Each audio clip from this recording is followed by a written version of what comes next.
السلام علیکم ورحمۃ اللہ وبرکاتہ۔ اعوذ باللہ السمیع العلیم من الشیطان الرجیم من ہمزہ ونفخہ ونفثہ۔ بسم اللہ الرحمن الرحیم۔ وهو الذی مرج البحرین هذا عذب فرات وهذا ملح اجاج وجعل بینہما برزخا وحجرا محجورا وهو الذی خلق من الماء بشرا فجعله نسبا وصہرا وَكَانَ رَبُّكَ قَدِيرًا۔ اور وہی وہ اللہ عز و جل ہے جو ہمارا معبود ہے، جس نے دو سمندروں کو ملا کر رکھا ہے، جس میں سے ایک کا پانی لذیذ میٹھا اور دوسرے کا کھاڑا اور کڑوا، پھر ان دونوں کے درمیان ایک پردہ اور ایک سخت روک کھڑی کر دی ہے جو ان دونوں کو ملنے نہیں دیتی۔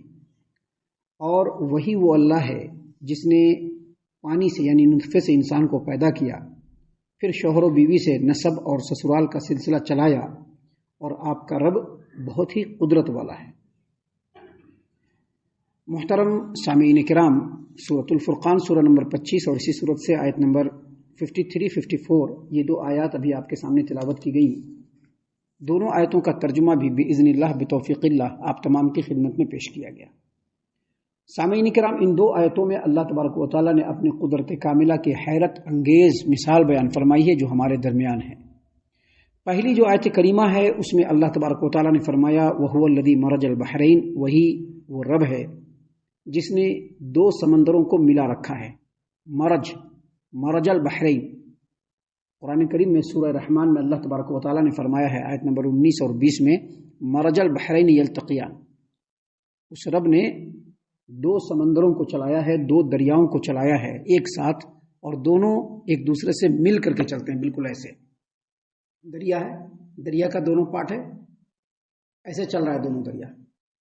مرج البحرین یلتقیان بینہما برزخ لا یبغیان، اور ان دونوں کے درمیان اللہ تبارک و تعالیٰ نے اوٹ اور روک کھڑا کر دیا ہے، اور وہ دونوں اس سے بڑھ کر کے آپس میں ملتے نہیں ہیں، گڈمنڈ نہیں ہوتے ہیں، مکس نہیں ہوتے ہیں۔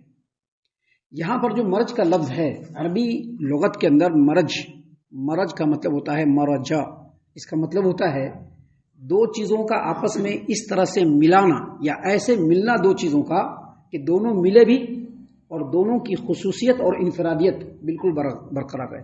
یہ ہے، یہ ہے، ملے گا لیکن دونوں بالکل ڈفرینٹ رہے گا، دونوں مکس نہیں ہو سکتا، اس کو کہتے ہیں مرج۔ جیسے عربی میں آتا ہے غصن مریجن، مطلب پیڑ کی دو ایسی ڈھالیاں جو دونوں ایک دوسرے سے بالکل گتھ گئی ہیں لیکن پھر بھی دونوں الگ ہیں، یعنی ملی ہوئی ہیں، گتھی ہوئی ہیں، لیکن دونوں کو آپ پہچان سکتے ہیں کہ یہ والی ڈھالی ہے اور یہ والی ڈھالی ہے۔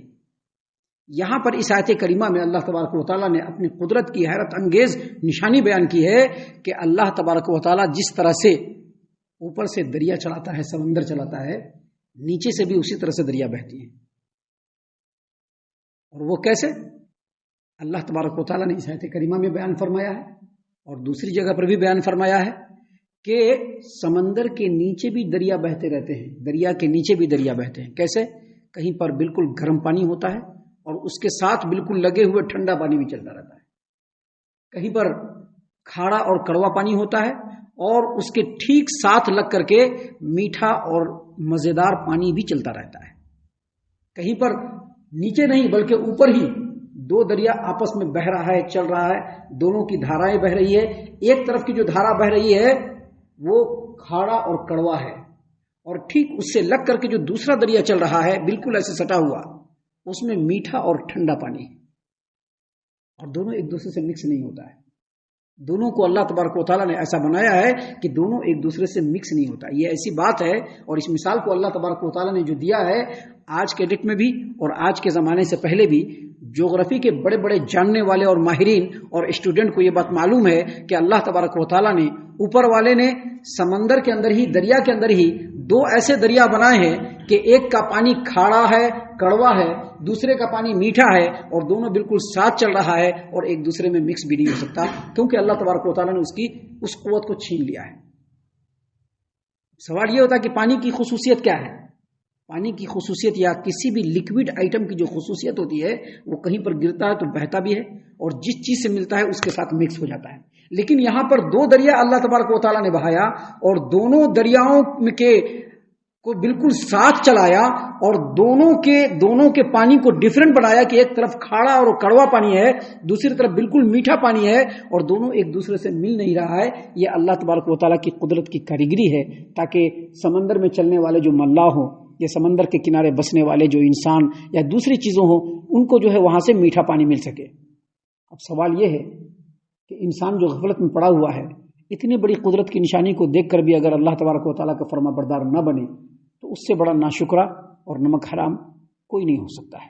اس لیے اللہ تبارک و تعالیٰ نے یہاں پر ہم لوگوں کو بتاتے ہوئے سکھاتے ہوئے کہا وَهُوَ الَّذِي مَرَجَ الْبَحْرَيْنِ هَذَا عَذْبٌ فُرَاتٌ وَهَذَا مِلْحٌ أُجَاجٌ، وہی وہ اللہ تبارک و تعالیٰ ہے جس نے دو سمندروں کو ملا رکھا ہے، جس میں سے ایک کا پانی لذیذ میٹھا ہے اور دوسرے کا پانی کھارا اور کڑوا ہے، اور مزید کہا وَجَعَلَ بَيْنَهُمَا بَرْزَخًا وَحِجْرًا مَحْجُورًا، ان دونوں کے درمیان اللہ نے ایک پردہ، ایک اوٹ اور ایک روک بنا دیا ہے کہ وہ آپس میں ایک دوسرے سے ملتے نہیں۔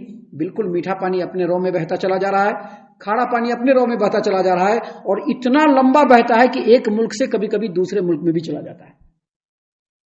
بہت زمانے پہلے جب میں بالکل اسٹوڈنٹ لائف سے باہر فورن نکلا تھا، ایک بہت بڑے ریسرچر کی میں تقریر سن رہا تھا، اس میں اس نے ایک بات بتائی کہ کسی زمانے میں ایک سائنٹسٹ اور جغرافی کے جاننے والے پنڈبی جو پانی کے اندر چلتا ہے، پانی کے اندر، اس پنڈبی میں بیٹھ کر کے سب لوگ ریسرچ کے لیے جا رہے ہیں۔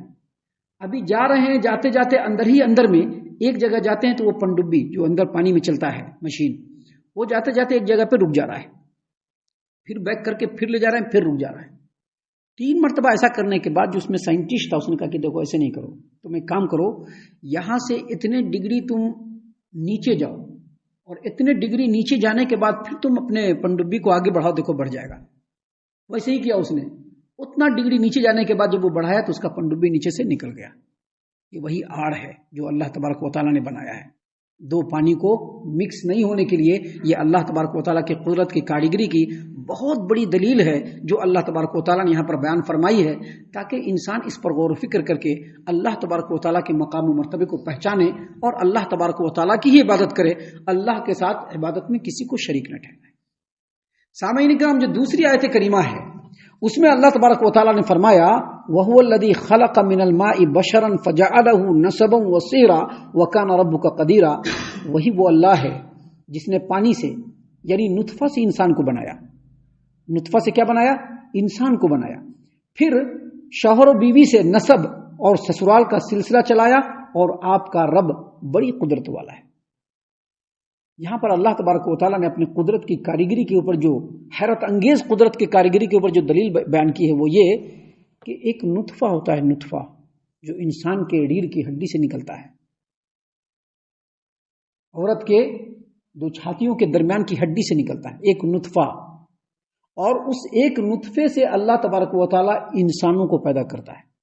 نطفہ ایک ہی ہوتا ہے، اس کی خصوصیت بھی ایک ہی ہے، لیکن اس سے اللہ تبارک و تعالیٰ انسانوں کو پیدا کرتا ہے، لیکن جو انسان پیدا کرتا ہے وہ دونوں ڈیفرنٹ ہوتے ہیں۔ کبھی اسی نطفے سے لڑکا پیدا ہو جاتا ہے، مرد پیدا ہوتا ہے، کبھی اسی نطفے سے عورت پیدا ہوتی ہے، اور یہ دونوں اگرچہ انسان ہیں لیکن دونوں کی انفرادیت، دونوں کی پہچان، دونوں کی خصوصیت بالکل ڈیفرنٹ ہے، اور ڈیفرنٹ ہونے کے باوجود دونوں ساتھ رہ کر کے ایک ہی مقصد پورا کر رہے ہیں، اور وہ مقصد کیا ہے؟ انسان کی نسل کو آگے بڑھاتے رہنا۔ ان دونوں قسموں، ان دونوں رقموں کے انسانوں کے ملاپ سے اللہ تبارک و تعالیٰ نت آئے دن ہزاروں لاکھوں انسانوں کو پیدا کر رہا ہے جو دنیا کے اندر بستے چلے جا رہے ہیں۔ پھر اس کا جو دوسرا پہلو ہے وہ یہ کہ اسی سے رشتے بھی ڈیفرنٹ ہوتے ہیں، رشتے بھی ڈیفرنٹ ہوتے ہیں۔ ابھی ایک رشتہ کیا ہوتا ہے؟ ہمارے گھر میں کہیں سے بہو آئی، ہمارے گھر میں کہیں سے بہو آئی، بیوی بن کر کے آئی، بہو بن کے آئی، اب اس سے جو رشتہ چلے گا وہ نسبی رشتہ ہے۔ اس سے کیا رشتہ چلے گا؟ بیٹا، پوتا، پرپوتا، دادا، یہ سب جو رشتہ چلے گا یہ نسبی رشتہ ہے۔ اور پھر ہماری بیٹی اور پوتیاں جو دوسرے کے گھر میں جائیں گی اور وہاں جو بہو بن کر کے جائیں گی، وہاں جو رشتہ چلے گا وہ سسرالی رشتہ چلے گا۔ تو اللہ تبارک و تعالیٰ نے اسی بات کو یہاں پر بیان فرمایا ہے کہ وَهُوَ الَّذِي خَلَقَ مِنَ الْمَاءِ بَشَرًا فَجَعَلَهُ نَسَبًا وَصِهْرًا وَكَانَ رَبُّكَ قَدِيرًا. وہی وہ اللہ تبارک و تعالی ہے جو پانی سے انسان کو پیدا کیا، پھر شوہر و بیوی سے دو ڈیفرنٹ رشتہ چلایا، ایک نسبی رشتہ اور دوسرا سسرالی رشتہ، اور یہ دونوں سلسلہ جب چلتا ہے اور دونوں جب آپس میں ملتے ہیں تو ایک مکمل اور مستقل سماج و معاشرے کا وجود ہوتا ہے. اور اسی لیے اللہ نے فرمایا وَكَانَ رَبُّكَ قَدِيرًا، اور آپ کا رب بڑی قدرت والا ہے، ہر چیز پر قدرت رکھنے والا ہے. تو سامعین کرام، ان دونوں آیتوں میں اللہ تبارک و تعالیٰ نے اپنے قدرت کی حیرت انگیز مثال کو بیان فرمایا ہے.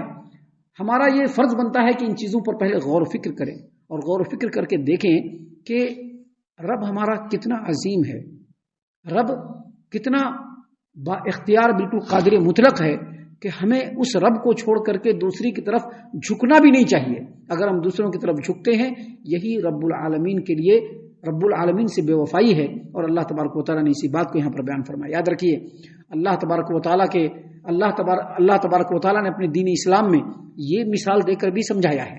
مثال یہ دے کر کے سمجھایا ہے کہ جس طرح سے ایک شوہر اپنی بیوی میں دوسروں کی شراکت نہیں چاہتا، رب العالمین اس سے زیادہ حقدار ہے کہ اس کی عبادت میں اللہ کو چھوڑ کر کے دوسروں کو بالکل شریک نہ ٹھہرایا جائے.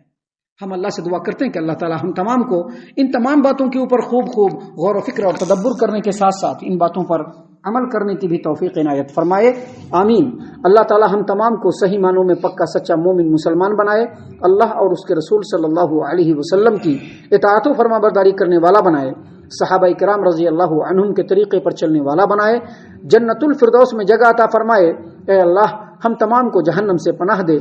اے رب العالمین ہم تمام کو جہنم سے پناہ دے. اے مالک الملک ہم تمام کو جہنم سے پناہ دے. آمین یا رب العالمین. وما علینا الا البلاغ المبین.